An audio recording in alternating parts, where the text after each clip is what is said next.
Direct News TV. October 10, 2023. Russia-Ukraine War, List of Key Events, Day 595.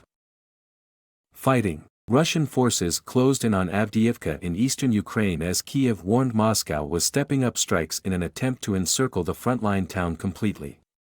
For over a year, there has been the danger that Avdiivka can be occupied, but now the situation has worsened rapidly. Vitaly Barabash, head of the town's administration, told the AFP news agency, adding that Russian forces were trying to besiege the eastern town using all means.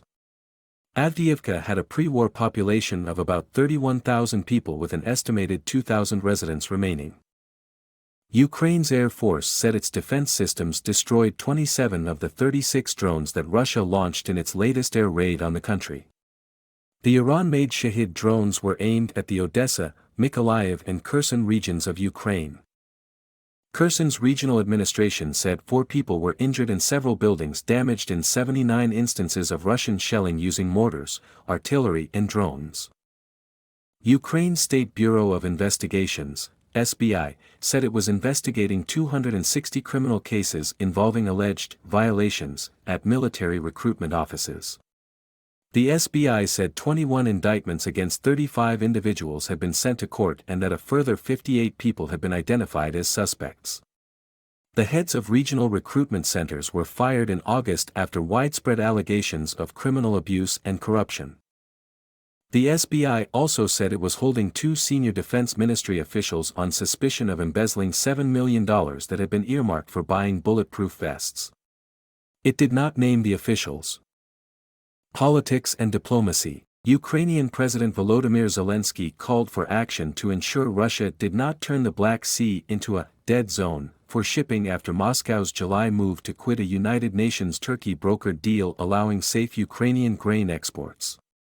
Visiting Romania for the first time since Russia's February 2022 invasion, Zelensky held talks with President Klaus Iohannis and said he was told good news on artillery and air defense supplies, and that Romania would help train Ukrainian pilots how to fly F-16 jets.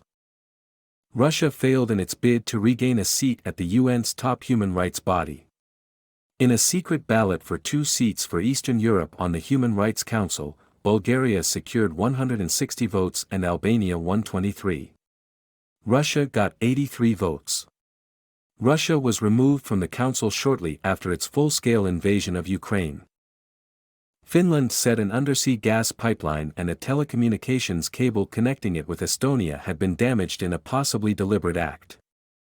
The Baltic Connector pipeline, which runs for 77 kilometers, 48 miles, beneath the Baltic Sea, was shut on Sunday after a leak was discovered. A Russian court dismissed a complaint by Wall Street Journal reporter Evan Gershkovich against his continued pre-trial detention.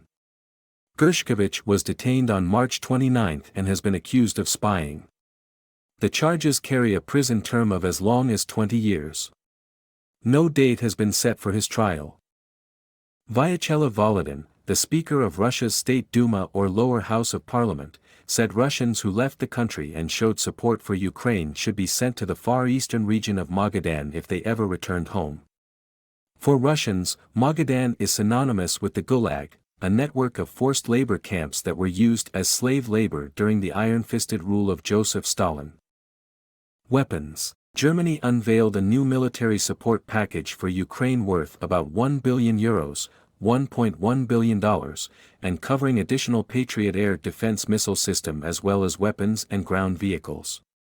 With this new, winter package, we are further increasing the operational readiness of the Ukrainian armed forces in the coming months, said German Defense Minister Boris Pistorius.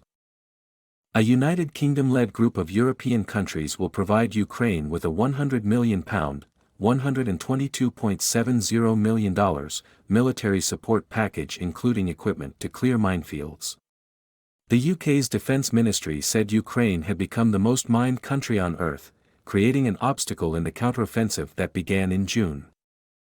The U.S. decision to step up military support for Israel after the surprise assault by Hamas would not harm Washington's ability to continue arming Ukraine, its NATO envoy Julianne Smith told journalists. My name is Kingsley. Please like, share, subscribe and hit that notification bell so you can be the first to be notified whenever we post. You won't regret it.